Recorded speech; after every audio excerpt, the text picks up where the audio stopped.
Hello बच्चों, how are you? Good morning, आदाब, सत श्री अकाल, नमस्कार। आज मैं इस समय मसूरी में हूँ। सुबह जल्दी उठने की आदत है, इसलिए 5:30-6 बजे में उठ गया था। और आज मैं आपको कुछ कंप्लेंट सब होती है जो बच्चों के साथ, उसके ऊपर कुछ टिप्स बताता हूँ।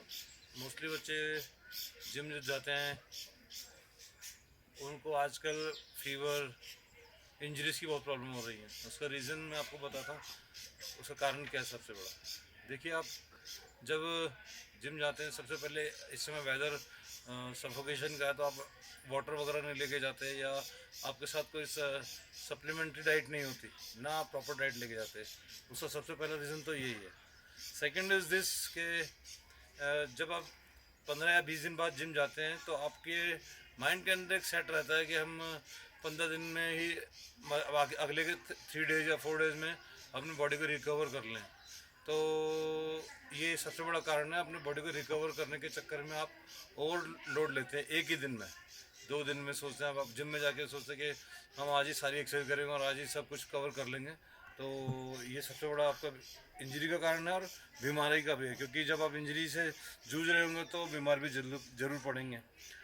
अच्छा, थर्ड ये है कि आप जब भी जिम जाते हैं तो आप देखिए, कभी आप जब भी कभी ऐसा होता है कि बड़ी बस का इंजन बाइक में लगा दिया जाए, वो चल जाएगी, या बाइक का इंजन बस या किसी बड़ी कार या टर्बो में लगा दिया जाए, नहीं चलेगी, क्योंकि इसका कोई कंपेयर ही नहीं है।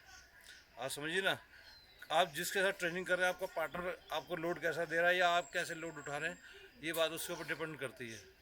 क्योंकि जब आप ओवरलोड लेंगे या किसी भी तरह से अननेसेसरी वेट उठाएंगे तो वो कहीं ना कहीं आपको प्रॉब्लम करेगा, इंजरी करेगा। आप 1 या 2 दिन में वो एकदम से नहीं पता लगेगा आपको। जब आप घर जाएंगे या रात को सोएंगे या कोई पर्टिकुलर ट्रेनिंग करेंगे, उसमें उस इंजरी का आपको फील होगा। तो फील होने के बाद जब बॉडी इंजरी से गुजरेगी, उस दरमियान आपको में भी बीमारी, बुखार भी हो और छोटी मोटी प्रॉब्लम्स और भी दूसरी होती हैं। तो आप देखिए, सबसे बड़ी बात ओवरलोडिंग से बचिए, या किसी से अपने आप को कंपेयर करने से बचिए, क्योंकि आप किसी को एक दूसरे से कंपेयर नहीं कर सकते। अगर मैं चाहूँ कि मैं किसी ओलंपिक के साथ ट्रेनिंग करूँ या उसके बराबर की ट्रेनिंग करूँ, तो वो पॉसिबल नहीं है। इसलिए जब भी आप ट्रेनिंग करने जाएँ तो अपने पार्टनर को चूज़ करें। आपका बेस्ट पार्टनर होना चाहिए जो आपके साथ, मतलब आप 10 या 15 के एवरेज में आप ट्रेनिंग कर सकते हैं, पर आप सोचें कि 90 और 50 के बीच में ट्रेनिंग लोडिंग की होगी, तो वो गलत है। जब आप 10 उठा रहे हैं तो आपका पार्टनर हैवी टू हैवी आपसे 5 किलो प्लस चलना चाहिए, आपको उससे हेल्प मिलेगी, उसको आपसे हेल्प मिलेगी। तो यह सबसे बड़ा कारण है आपकी बीमारी और इंजरीज़ का। और सबसे बड़ा, जिम में जब भी जाते हैं आप, उसको जो आप 15 दिन या 20 दिन ऑफ लिया है आपने, उसको आप रिकवर मत कीजिए, क्योंकि आप रिकवर करने के चक्कर में ओवरलोड लेंगे, बॉडी इंजरीज से जूझेगी और फिर अगले 15 दिन फिर आप बीमार पड़ेंगे। तो उसका कोई बेनिफिट नहीं। आप जिम में जाए, step by step weight load लीजिए और हल्की हल्की ट्रेनिंग कीजिए। और सबसे फर्स्ट, जब आप जिम जाते हैं आपके पास ग्लूकोज वाटर जरूर होना चाहिए, क्योंकि जब आप ट्रेनिंग करते हैं तो आपकी बॉडी के अंदर डिहाइड्रेशन की सबसे बड़ी प्रॉब्लम होती है। क्योंकि वेदर आप समझ रहे हैं इस समय कैसा है, अगस्त में या इन दिनों में जो भी है, जिमों के अंदर मोस्टली पसीना बहुत आता है, बॉडी डिहाइड्रेट होती है। तो इंजरी का एक सबसे बड़ा कारण डिहाइड्रेशन भी है, वोमिटिंग फील होती है, चक्कर आते हैं। तो बहुत से रीज़न होते हैं ना, उनमें से कोई भी एक हो सकता है।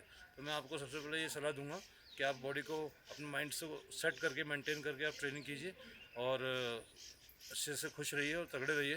क्योंकि देखिए, जो जिम जाने वाला और बीमार पड़ रहा है, तो कहीं ना कहीं उसका वो लूपोल है। लूपोल यही है मैंने जो आपको बताया, तो इससे इसका ध्यान रखिएगा। God bless you, good bye, thank you.